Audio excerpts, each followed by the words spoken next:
শনখোলা এলাকার যুবক ভাই, ইসলামের বিরুদ্ধে আবু লাহাব যাওয়ার কারণে আল্লাহ আবু লাহাবের ব্যাপারে কোরআন আয়াত নাজিল করে কি বলে? তাব্বাত ইয়াদা আবি লাহাবিন ওয়া তাব। আল্লাহ বলেন ধ্বংস হোক আবু লাহাব, ধ্বংস হোক তার দুই হাত। আবু লাহাবকে আল্লাহ কেন ধ্বংস হওয়ার জন্য বললেন? রাসূল করিম সাল্লাল্লাহু আলাইহি ওয়াসাল্লামকে আল্লাহ জানিয়ে দিলেন ওয়া আনজির আশিরাতাকাল আকরাবিন। ওগো পয়গম্বর আপনার নিকটবর্তীদেরকে আগে জাহান্নামের ভয় দেখান, জান্নাতের পথ দেখান, কালেমার দাওয়াত দেন। নবীজি গারে গিয়ে আল্লাহু আকবার, কানায় কাবার পাশে একটা পাহাড় আছে, নাম তার সফা। সফা পাহাড়ের উপরে নবীজি উঠে গেলেন, সমস্ত মানুষগুলোরে ডাক দিলেন, এ আমার কবিলার মানুষেরা। সমস্ত মানুষগুলো দৌড়ানো শুরু করছে। মুহাম্মাদুর রাসূলুল্লাহ তাদের কাছে একটা স্বপ্নের বালক, মুহাম্মাদুর রাসূলুল্লাহর সচ্চরিত্রবান নবীর চরিত্রের সম্পর্কে সার্টিফিকেট দিয়া এই মানুষগুলো নবীকে আল আমিন বলতো। এজন্য নবীজি যখন ডাক দিছে দলমত নির্বিশেষে সকলে দৌড়াইয়া আইছে। মুহাম্মদ তো সত্যবাদী যুবক, যা বলে সত্য কথা। নবীজি সমস্ত মানুষগুলো ঐক্যবদ্ধ হওয়ার পর মানুষগুলো জিগায়, মুহাম্মদ ইবনে আব্দুল্লাহ আমাদেরকে কেন ডাক দিছ?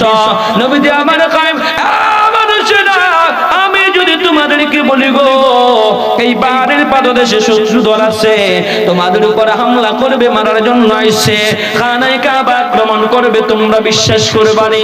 সমস্ত মানুষগুলা খায়, মুহাম্মদ ইবনে আব্দুল্লাহ গো ছোটবেলা থেকে তোমার সম্পর্কে আমাদের সুধারণা আছে, এজন্যই তো তোমারে আমরা আল আমিন উপাধি দিয়েছি।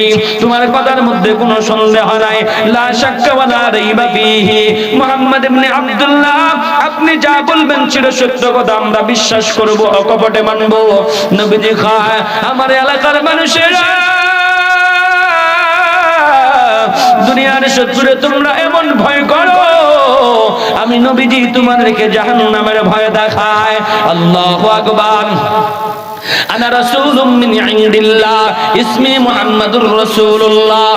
এলাকার মানুষেরা তোমরা এতদিন আমার মুহাম্মদ ইবনে আব্দুল্লাহ বইলা জানতো, শুনো গো আল্লাহর পক্ষ থেকে আমার রাসালাত নবুয়ত দান করা হয়েছে, আমি তোমাদের পথ প্রদর্শক মুহাম্মাদুর রাসূলুল্লাহ। ইয়া আইয়ুহান নাস কুলু লা ইলাহা ইল্লাল্লাহ তুফলিহুন, মান ক্বালা লা ইলাহা ইল্লাল্লাহ ফাদাখালাল জান্নাহ। এই বলে নবীজি যখন মানুষগুলোরে কালেমার দিকে আহ্বান করে, নবীজির আপন চাচা আবু লাহাব একটা পাথর নিয়া নবীজির মারার জন্য উদ্যত হয়ে আকায়, তাব্বাল্লাকা ইয়া মুহাম্মদ, মুহাম্মদ ধ্বংস হয়ে যাও, আলিহাদা জামাতানা, এই জন্য বুঝি আমাদেরকে ডাকছো। এই বলে যখন নবীজিকে অপমান করে, রব্বে কারীমের গায়ে সহ্য হয় নাই। এরে আমার যুবক মা বাবারা যখন কেউ আঘাত করে সামনে আগায় না, কিন্তু সন্তানের গায়ে আঘাত দিলে আরে সহ্য করে না।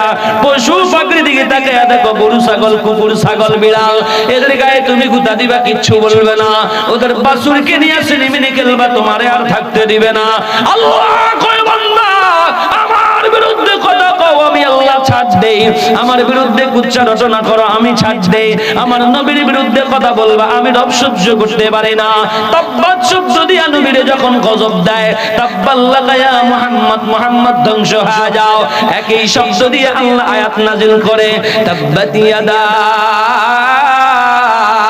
আবি লাহাবিন ওয়া তাব।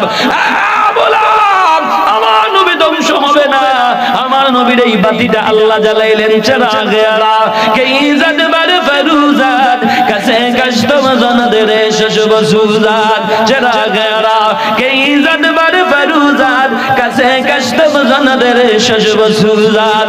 যেই বাতি আল্লাহ জ্বালাইতে চায় এই বাতি কেউ নিভাইতে পারে না, জোরে কোন কথা ঠিক কিনা? আল্লাহ আয়াত নাযিল করে জানায়া দিয়েছে, তাব্বাত ইয়াদা আবি লাগাবিন ওয়া তাব। আবু লাহাব ধ্বংস আর তার দুই হাত। আল্লাহু আকবার, আল্লাহু আকবার। যুবক ভাই, আয়াতটা যখন নাজিল হয়ে গেছে, আবু লাহাবের মাথা খারাপ হয়ে গেছে। আমার বিরুদ্ধে কোরআনের আয়াত নাজিল হয়, ওরা তো বিশ্বাস করতো না, কইতো মুহাম্মদ এগুলা বানায়া খায়। বাড়ির মধ্যে যে তার সন্তান উতবা এবং উতাইবার কাছে নবুয়ত পাবার আগে নবীজির দুই কন্যা বিবাহ দিয়েছেন, উতবার কাছে একটা, উতাইবার কাছে একটা। নবীজির এই মেয়েদেরকে তালাক দেওয়ার জন্য আবু লাহাব বাড়িতে যায় তার সন্তানদেরকে খায়। উতবা, মুহাম্মদ আমার বিরুদ্ধে কুচ্চারণা করে, আমার বিরুদ্ধে হয়, তোর ঘরে আমার ঘরে মুহাম্মাদের কন্যা থাকবে, এটা আমি মানতে পারি না। বাবার যদি বৈধ সন্তান হও, মুহাম্মাদের মেয়েকে ডিভোর্স দিয়া দাও। এই কথা বলতে দেরি, উতবা দৌড়াইতে দেরি করে নাই। আমার নবীজির বাড়িতে যায় নবীজির ডাক দিয়া খায়, মুহাম্মদ গো, আপনি বলে কি আল্লাহ আল্লাহর দাওয়াত দেন, এগুলো আমরা মানি না, এগুলো বিশ্বাস করি না। ছাড়তে পারবো না, আপনার মেয়ের ছাইড়া দিব প্রয়োজনে। নবীজির সামনে নবীজির কন্যাটাকে ডিভোর্স দিয়া দিছে। নবীজির কলিজা চুরমাচুর হয়ে গেছে। শুধু এমনিতেই শান্ত হয় নাই, নবীজির জামাটা দুইটা টান দিয়া ছিঁড়ে ফেলছে। আমার নবী আল্লাহরে ডাক দিছে, আল্লাহ, উতবা আমার জামা ছিঁড়ে ফেলছে গো, তুমি কি দেখো না যেইভাবে আমার জামা ছিঁড়ছে, একটা কুত্তা বাঘ লাগায়া দাও না তার ছিঁড়ে ফেলার জন্য। আল্লাহ রাসূল ওলামায়ে নবীগণ হলো মুস্তাজাবুদ দাওয়াত, দোয়া হোক বদদোয়া হোক করার সাথে সাথে কবুল করে নাই একজন, তিনি কে? নবীজি যখন বদদুয়া দিলেন সাথে সাথে আল্লাহ কবুল করে নিলেন। উতবা ব্যবসার জন্য সিরিয়ায় গেছে, সিরিয়ার থেকে মাল সাবানা নিয়ে আসতেছে। রাতের বেলায় রাত তাবু বলছে, এক জায়গায় বিশ্রাম নিবে, সকালে আবার রওনা করবে। হঠাৎ করে উতবা তাকে দেখে পাশে একটা ভাগা করে আছে, তার দিকে কাফেলার মানুষেরা, রে আমার বড় ভয় হয়, মুহাম্মদ আমাকে ভাগের ভয় দেখাইছে, গজব দিছে, আমারে অভিশাপ দিছে। সমস্ত কাফেলার মানুষেরা খায়। বইয়ের কোনো কারণ নাই, আপনি আমাদের নেতার সন্তান, আবু লাহাব আমাদের নেতা, আপনারে আমরা জীবন দিয়া রক্ষা করব, আপনার জন্য আমরা সব দিয়া দিব। কয়েকদিন আগে স্লোগান দিছে, নেত্রী আপনার ভয় নাই, রাজপথে সারি নাই। ছাত্ররা যখন দৌড়ানো শুরু করছে, আব্বা আব্বা কয়া দৌড়া। ক্ষমতার মালিক কে? আল্লাহুম্মা মালিকাল মুলকি তুতিল মুলকা মান তাশাউ ওয়া তানজিউল মুলকা মিম্মান তাশাউ ওয়া তু'ইজ্জু মান তাশাউ ওয়া তুযিল্লু মান তাশাউ বিয়াদিকাল খায়র ইন্নাকা আলা কুল্লি শাইইন কাদির।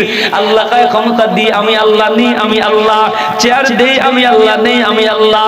এই চেয়ার নিয়ে যদি কেউ অহংকারী করে, তাকাব্বুরি করে, আমি তোর চেয়ারে কয়দিনের জন্য বসাবো এটা আমি জানি।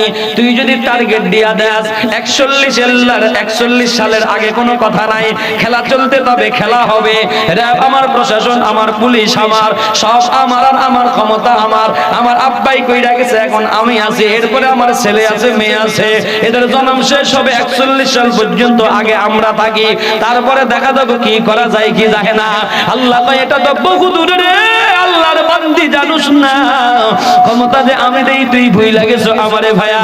ওইদিকে কও তুই তাহাজ্জুদ পড়, এইদিকে কও আমি আর আমি। আল্লাহ কয়, না না, 5 আগস্টে 40 মিনিটের বেশি পালানোর জন্য সময় পাইবা না।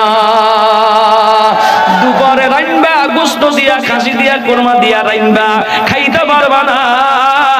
ওই বৈষম্য বিরোধী ছাত্ররা যায় তোমার খানা ভাগ কইরা খাইব। রিজিকের মালিক কে দেয়? আল্লাহ রিজিক দেয়। আল্লাহ ওর বলে লেখা রাখছে, বঙ্গভবনে যায় খাইব, ওর কোনো দোষ আছে? রিজিক দিছে কেডা? আল্লাহ দিছে, আর আল্লাহ লেখা রাখছে, আপনি ভাগ করে রাইখে যাইবেন, হেইয়া খাইতে পারবেন না, ঠিক কিনা?